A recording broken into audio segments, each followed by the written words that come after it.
Hello winners, Drew here with a quick video going my first impressions of TU4.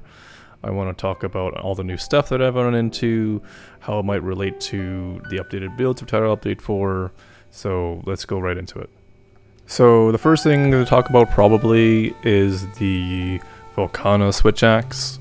It is a new ice switch axe, however I think very likely it will not be seeing a ton of use.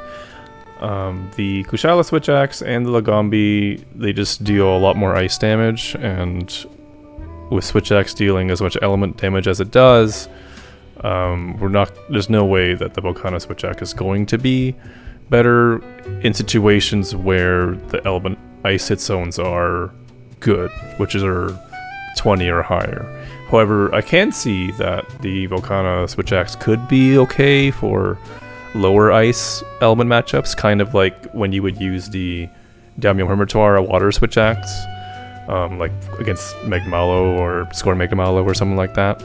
So an example of that, I guess, would be like Acilos in the ice matchup. However, for me, I don't think I'll probably be using this one. I'll probably just lean into using like Blast or something against Acilos and Status when element hits are low. There's just too many switch axes to manage. I have somewhere in the realm of 10, 12 different switch axes that I try to keep updated, which is enough work, so I don't really think that this one is worth it for me. Next, we have the Volcana equipment. It doesn't seem all that great to me. Maybe I'm missing something here. The Grinder S stuff, there's something to be said about the Grinder S stuff, and I'll get into that a little bit later. For Frostcraft, just switch axe doesn't, to me, seem like it's gonna be a weapon that's gonna want to do the whole sheath thing. But maybe I'm not, just something that, you know, I'm overlooking here. So the Risen Valkyrax set has a new skill, Dragon Conversion.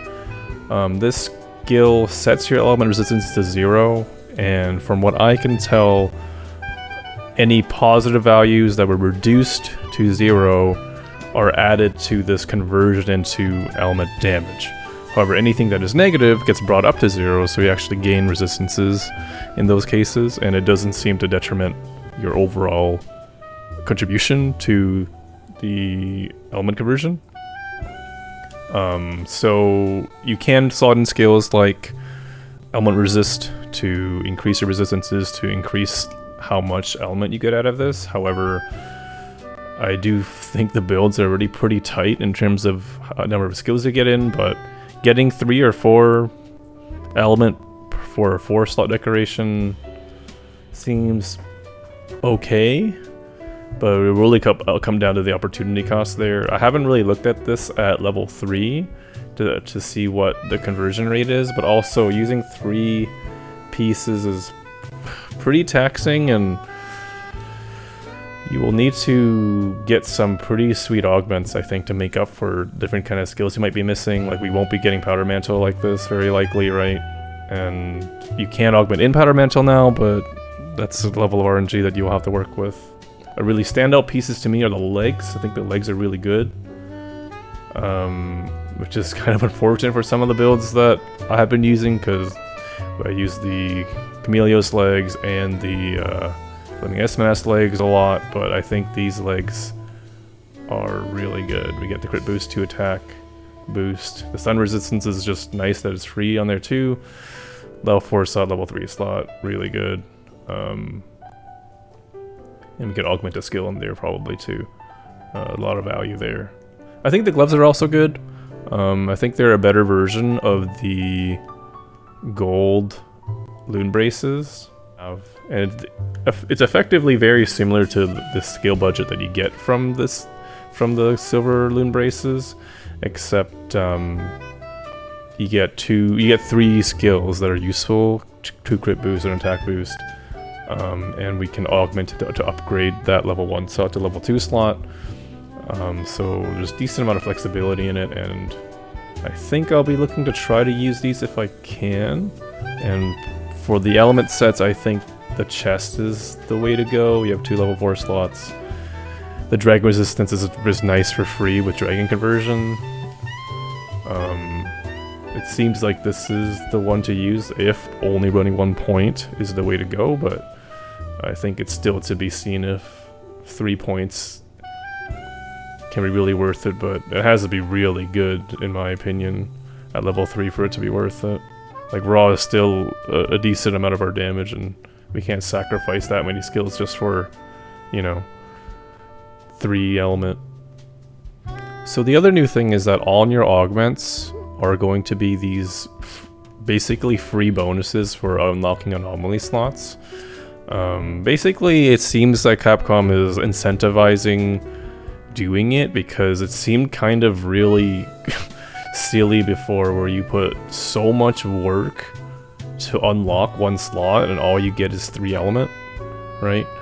But now if you get up to the 6 slot, 12 element just from that, and you can see like the total amount of points you get from this, and it does vary a little bit based on the weapon you're using. So if it is an element weapon, this is a general breakdown with 15 attack, 18 element, and 10 sharpness.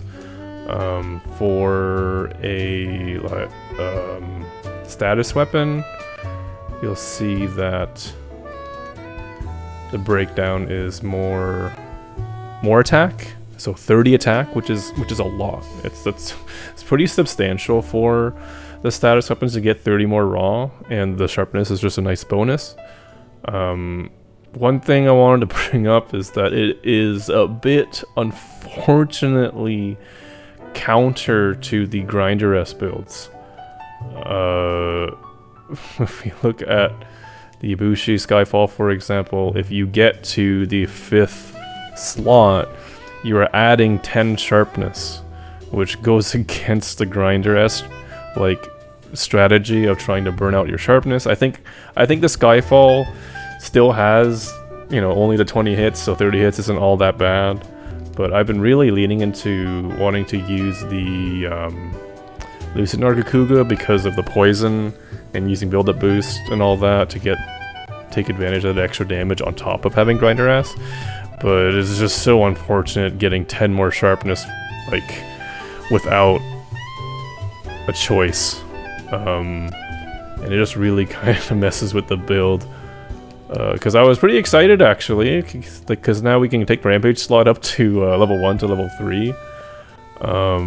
Which is really goofy, and, you know, losing out on 15 raw is a ton, but I love how switch boost so much. I would totally do this. But I feel like this is kind of dead to me now, with this, like, 10 sharpness that's not in my control. But I would want to get this 10 raw at the maximum augment slot.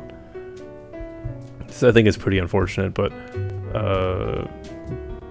outside of that, it's fantastic. If we look at weapons like the Volcanic Switch, we just get that 10 sharpness for free, which is so good because then we only need to run the Handicraft 4 decoration to reach the sharpness that we need. Getting extra sharpness on some of these weapons, I've been running crit on the Thanatos Serpent. Where is it? And getting 30 hits of sharpness on it is really nice because I'm just running Master's Touch with that, and I enjoy right now Master's Touch a lot more than Projectile Polish. It's kind of a lot less tedious. This video is kind of going a little bit long, so I'm not going to spend too much time talking about the decorations. The big one for me is the status trigger decoration. I'm really excited about this one. I've had to chase down this augment to all of my sets, but I am excited to be able to put together a set that's not going to rely too much on augments for the status trigger. To my understanding, there's not a build-up boost decoration, but maybe that's still to be determined. I was really hoping that would be there too, but build-up boost might still be something that can only be chased down with augments. Another big one, I don't have it here, but I heard that there is Intrepid Heart. Intrepid Heart is a level 1 decoration now, and that's really huge. Especially if we are moving into using the Valstrax legs, being able to still slot in that 1 slot for Intrepid Heart is nice. 1 slots are pretty tough in some builds. The Poison build wants to get Poison Attack 3, Camellios Blessing 3, Speed Sharpening 3, and getting in that extra 1 slot can be pretty challenging in that build, but also the element builds. So fitting in the Intrepid Heart might be tough, but I think it's super worth it for what it does. It's a really nice skill to have. Anyway, thanks for watching this video if you're still here. These are just my first impressions of the update. Of course, a lot can change as we learn more. I'll be starting to work on putting together the new builds for status and element, so stay tuned for those. I got a bunch of requests about opening up socials, so I have a Twitter, and I've put together kind of a little Discord server. If you're interested in that, this should be in the description below. But until then, thanks for watching and take care.